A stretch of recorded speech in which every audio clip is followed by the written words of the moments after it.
So even as one of the most celebrated and central chagim in our tradition, Passover has always been a holiday that has held outsized meaning in my family.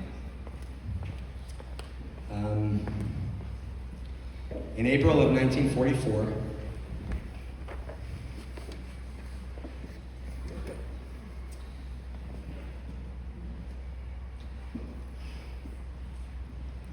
my grandmother Edith, a Hungarian Jew, spent her last Passover Seder with her family. And as the holiday ended, I'm actually catching myself off guard.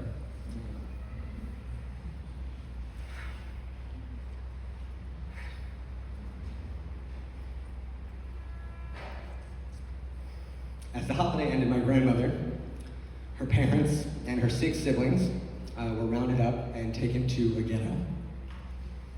And when she was brought to Auschwitz 6 weeks later, it was the last time she saw her parents and 5 of her siblings ever again.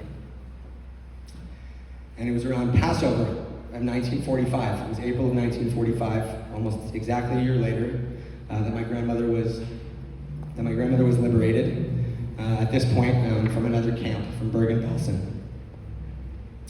And her only surviving brother, my great-uncle Bernie, alav shalom, ended up being stuck behind the Iron Curtain in Russia.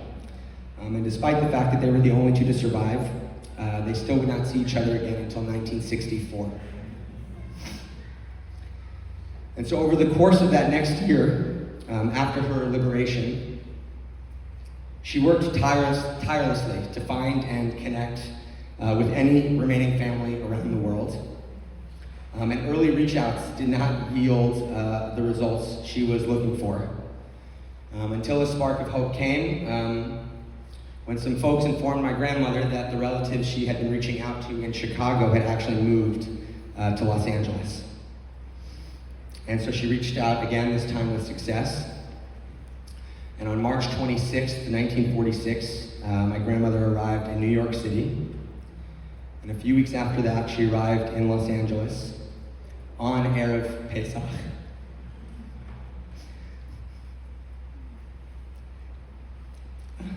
Just in time for Seder.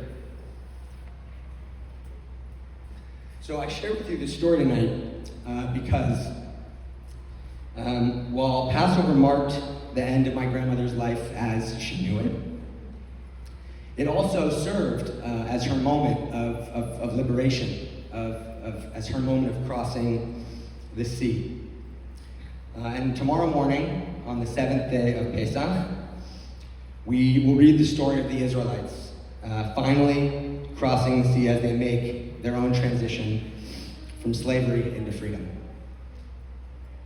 And we read this on the 7th day of Passover, not only because it's one of the notable climaxes of our Exodus story, but also because our tradition actually holds that it was on the 21st of Nisan, Shvi'i Shel Pesach, this 7th day, that the Israelites actually crossed the sea and finally achieved their redemption. So I'm holding the story of my grandmother near and dear to my heart and in my memory tonight. But I do so with a heavy heart, with immense complexity. Because I know I am not alone in feeling that our redemption, our collective liberation, has not yet been attained.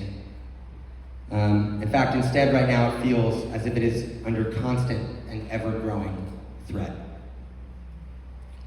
So earlier this week at many of our Passover Seders, we spent time bringing in and reflecting on the all too real parallels of our ancient story and our current reality. For the remaining hostages in Gaza, today marks 559 days in captivity.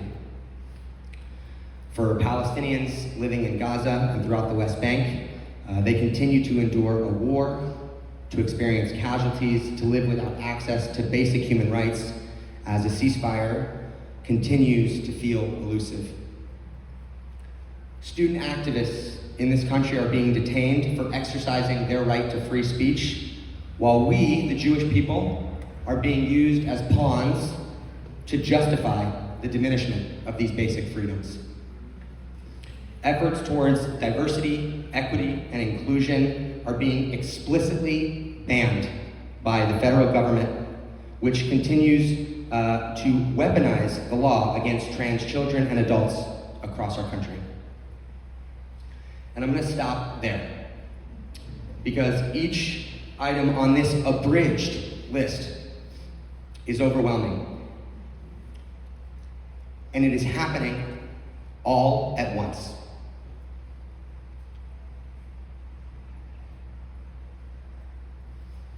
And today I spent the afternoon talking about the enormity of this moment with a dear friend of mine, and someone I'm lucky to call a teacher of mine as well, Ami Fieldsmeyer.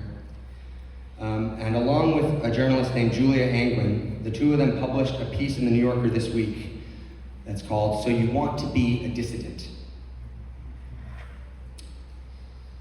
The essay offered me some real hope and some concrete steps that we can take.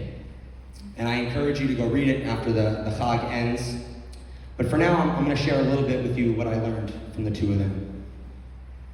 And so right out of the gate, Ami acknowledges exactly what I believe many of us are feeling. We are reasonably and understandably afraid. And on one hand, we've seen elements of this before. President Truman purged the federal workforce amid Cold War paranoia. J. Edgar Hoover sought to instill fear and anxiety among civil rights activists. Muslim and Arab Americans were intensely spied on and surveilled after 9/11. And while we are experiencing these echoes of our history, this moment is different in the ways that this constant threat that we are under has taken on an entirely different level of pervasiveness, showing up in all corners of our lives and throughout our society. And so at the heart of this, the question is simply not just what do we do,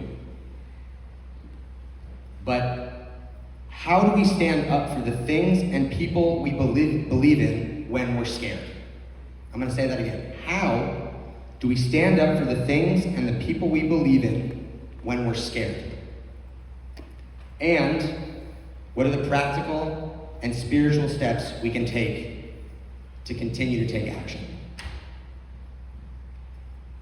So back in December, actually, right here at St. Paul's,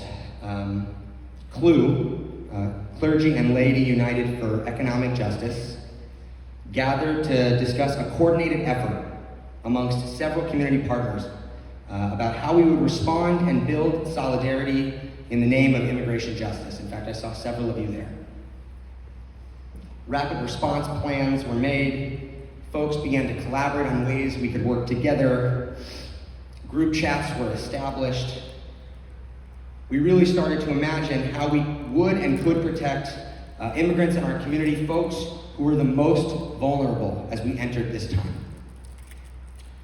And those efforts have not only continued, but they've ramped up. And they've been made stronger by the way that folks in our community and those that we partner with have stepped in and showed up. And I bring up this moment, this day with Clue, because here at Nefesh we are constantly talking about the power of community. And I know simply being here tonight, we're bringing ourselves comfort, but it's more than that. We are building resilience. We are building spiritual resilience. And community has been a tool of spiritual resilience for generations. This is not new.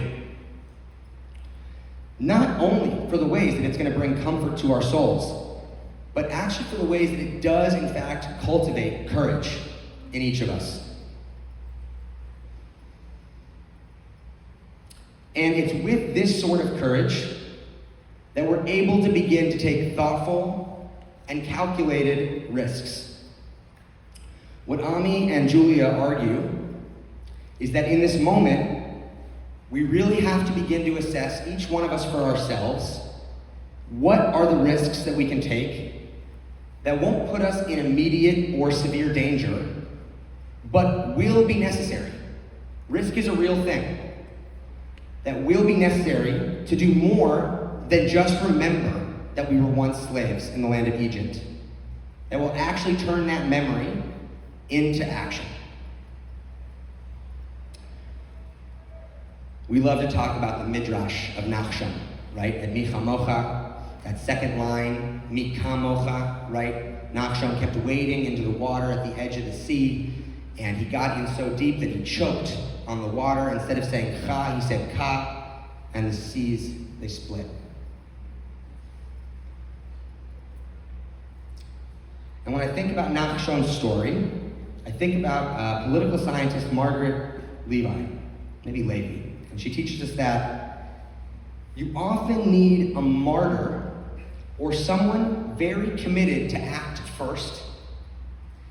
And as the crowd of dissenters grows, it generates a belief cascade. A belief cascade. I love that orientation. Because this week, as I was studying our Torah reading tomorrow morning, for the first time I came across a different midrashic interpretation, sort of an addendum to the story of Nachshon. So in Shemot Rabbah, this rabbinic midrashic work, we read that the sea was not split for them until all of the people stepped into it and the waters reached their noses. Only then did the passageway become dry land. This is exactly what Margaret is talking about and what she means by a belief cascade. It does take individual acts of courage. Think of the folks that you brought up in your conversations, the people that are inspiring us with their acts of courage. But those are only the first step as we aspire to create the world we want to live in. Nachshon helps create this belief cascade, and once all of us are in the water, then we have moments of collective action, movements of collective action, of collective faith that allow us to really make change. Tomorrow morning, we'll read about the parting of the sea, the march into freedom. And I know that right now, we are still standing on the edge. Our sea has not yet parted. Our collective liberation still feels like it is on the distant horizon. Min hametzar karati ya, from the depths, we call out to you, O God. May we have the courage to also enter the water. May we look to the Nachshons in our homes, in our community, in our world, to embolden us to go deeper and deeper until all together we are into our noses. May this be the Passover that our belief cascade begins to swell, so that B'Shana Haba'ah, so that next year we truly may all be free. Shabbat Shalom. Chag Sameach.